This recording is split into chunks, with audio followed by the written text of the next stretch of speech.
കണ്ണെത്തുന്നിടത്ത് കയ്യും, കൈയെത്തുന്നിടത്ത് മനസ്സും, മനസ്സെത്തുന്നിടത്ത് ഭാവവും, ഭാവം എത്തുന്നിടത്ത് രസവും ഉണ്ടാവുമ്പോഴാണ് അഭിനയം എന്ന കല പൂർണ്ണമാവുന്നത്.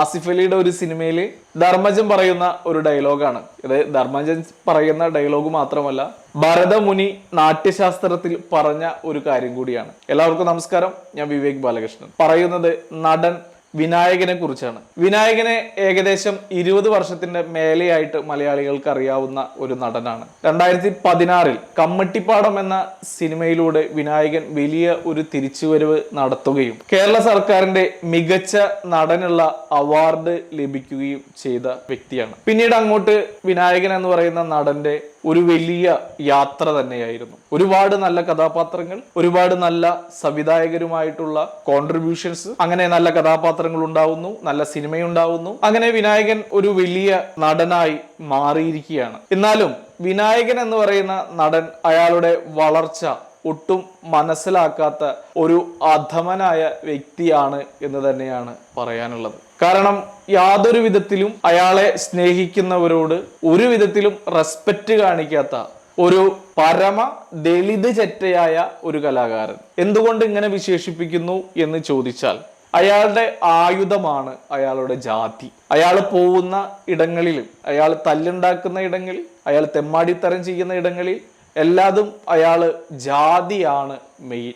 എവിടെയും ജാതിയാണ്. ജാതീയമായി സംസാരിക്കുന്ന വ്യക്തി കൂടിയാണ്, അല്ലെങ്കിൽ ജാതീയമായി മാത്രം സംസാരിക്കുന്ന ഒരു വ്യക്തിയാണ് നടൻ വിനായകൻ. കഴിഞ്ഞ കുറച്ചു ദിവസങ്ങൾക്ക് മുമ്പ് കേരളത്തിന്റെ സാംസ്കാരിക തലത്തിലും രാഷ്ട്രീയ തലത്തിലും ഒക്കെ മികവ് പുലർത്തിയ കുറച്ച് വ്യക്തികളെ ചത്തു ചത്തു ചത്തു എന്ന് പറഞ്ഞിട്ട് വിനായകൻ വലിയൊരു കവിത എഴുതി പോസ്റ്റ് ചെയ്തിട്ടുണ്ടായിരുന്നു. നമുക്ക് എല്ലാവർക്കും അറിയാം, മലയാളികളുടെ പ്രിയ നേതാവായ ഉമ്മൻചാണ്ടിയെ ആയിരുന്നു ഇദ്ദേഹം ആദ്യം അധിക്ഷേപിച്ചത്. തുടർന്ന് VS അച്യുതാനന്ദൻ, IB ഹെയ്ഡന്റെ അച്ഛൻ ഹെയ്ഡനെ തുടങ്ങിയ എല്ലാവരെയും ഇദ്ദേഹം വളരെ മോശമായ രീതിയിൽ ചീത്ത വിളിക്കുന്ന രീതിയിൽ ചത്തു ചത്തു എന്ന് എഴുതി പോസ്റ്റ് ചെയ്തു. ഒരു കലാകാരൻ ഒരിക്കലും ചെയ്യാൻ പാടില്ലാത്ത കാര്യങ്ങൾ, ഇദ്ദേഹത്തിന്റെ ബാൽക്കണിയിൽ നിന്ന് വിവസ്ത്രനായി ആളുകളെ തെറി വിളിക്കുന്ന വീഡിയോകൾ, അതും നമ്മൾ കണ്ടതാണ്. അങ്ങനെ യാതൊരു വിധത്തിലും ഒരു കലാകാരൻ എന്ന രീതിയിൽ തൻ്റെ കരിയർ വളരെ മാന്യമായി കൊണ്ടു നടക്കുന്ന ഒരു വ്യക്തിയെയല്ല വിനായകൻ. പിന്നെ എന്തിനാണ് വിനായകനെ മലയാളികൾ ഇത്രയധികം നെഞ്ചിലേറ്റി തലയിൽ വെച്ചുകൊണ്ട് നടക്കുന്നത് എന്നൊരു ചോദ്യം ബാക്കിയാണ്. അതിനൊരൊറ്റ കാരണമേ ഉള്ളൂ, അയാളിലെ കഴിവാണ്.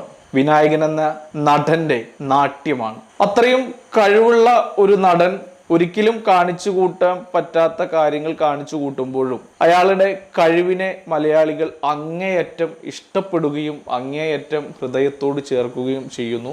അതുകൊണ്ട് തന്നെയാണ് വിനായകൻ എന്ന് പറയുന്ന നടൻ ഇപ്പോഴും സിനിമകൾ ചെയ്തുകൊണ്ടിരിക്കുന്നത് എന്നത്. ഒരിക്കൽ പോലും വിനായകൻ മലയാളികളോട് ചെയ്ത കാര്യങ്ങളെക്കുറിച്ച് പശ്ചാത്തപിക്കുകയോ അല്ലെങ്കിൽ ചെയ്ത കാര്യങ്ങളെക്കുറിച്ച് ഒരു തവണ വിവസ്ത്രനായപ്പോൾ മാപ്പ് പറഞ്ഞു എന്ന് പറയുന്നു. പക്ഷേ അതൊന്നും വളരെ വ്യക്തമായ രീതിയിൽ മലയാളികൾക്ക് ഗ്രഹിക്കാനോ മലയാളികളുടെ അടുത്തേക്ക് എത്തുകയോ ചെയ്യാത്ത പോലത്തെ വാർത്തകളായിരുന്നു. എന്തായാലും വിനായകൻ ഇനി ഒരുപാട് ശ്രദ്ധിക്കാനുണ്ട്.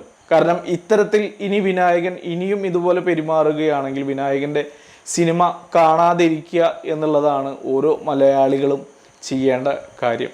കഴിഞ്ഞ ദിവസം ജയസൂര്യയോടൊപ്പം പല പുണ്യസ്ഥലങ്ങളിലും പോയ ഫോട്ടോകളൊക്കെ സോഷ്യൽ മീഡിയയിൽ അവൈലബിൾ ആയിരുന്നു. മൂകാംബിക പോലെയുള്ള പുണ്യസ്ഥലങ്ങളിലൊക്കെ വിനായകൻ പോയി ദർശനം നടത്തിയ ഫോട്ടോകൾ പങ്കുവച്ചിരുന്നു. അപ്പോൾ കരുതിയത് വിനായകൻ എന്ന് പറയുന്ന വ്യക്തി നന്നായി, കാരണം മൂകാംബിക പോലെയുള്ള സ്ഥലങ്ങളിൽ ദർശനം നടത്തുന്ന ഏതൊരു വ്യക്തിക്കും നല്ല ശീലങ്ങൾ, നല്ല ബുദ്ധി, നല്ല കലാപരമായിട്ടുള്ള ഗുണഗണങ്ങൾ ഒക്കെ ഉണ്ടാവും എന്നാണ് പറയപ്പെടുന്നത്. അതൊന്നും വിനായകന് കാണുന്നില്ല എന്ന് മാത്രമല്ല, വിനായകൻ പഴയപടി തന്നെ തുടരുകയാണ്. എന്തായാലും വിനായകന്റെ ഇത്തരം ചെയ്തികൾ മലയാളികൾക്ക് സഹിക്കാൻ പറ്റുന്നതിലും അപ്പുറമായി മാറുന്നു എന്നുള്ളത് വലിയ സത്യമാണ്. പക്ഷേ വിനായകനെ പോലെയുള്ള ആളുകളും ഈ കേരളത്തിൽ വേണം. വിനായകന് പറയാനുള്ളതൊക്കെ പറയട്ടെ, വിനായകന് ചെയ്യാനുള്ളതൊക്കെ ചെയ്യട്ടെ. അയാളിലെ കഴിവ് മാത്രം നമ്മൾ എടുത്ത മതിയല്ലോ എന്ന് പറയുന്ന ആയിരക്കണക്കിന് ലക്ഷക്കണക്കിന് ആളുകൾ കേരളത്തിലുണ്ട്. അതിനൊക്കെ ഒരൊറ്റ കാരണമുള്ളൂ, അയാളുടെ ജാതി. താൻ ദളിതനാണ്, താൻ ഒരു ദളിത ചെറ്റയാണ് എന്ന് സ്വയം പറയാൻ മടിയില്ലാത്ത ഒരു പരമചെറ്റയായ വിനായകൻ. ആ വിനായകന് ഒരുപാട് ആശംസകൾ നൽകുന്നു. ഒരുപാട് നല്ല കഥാപാത്രങ്ങൾ, ഈ മയ്യവ് പോലെയുള്ള നല്ല കിടിലൻ കഥാപാത്രങ്ങൾ ഇനിയും ആർജവത്തോടെ ചെയ്യാനുള്ള ആയുസ്സും ആരോഗ്യവും സർവേശ്വരം നൽകട്ടെ എന്ന് മാത്രം പ്രാർത്ഥിച്ചുകൊണ്ട് വിനായകന് ആശംസകൾ അർപ്പിച്ചുകൊണ്ട് നിർത്തുന്നു. നന്ദി, നമസ്കാരം.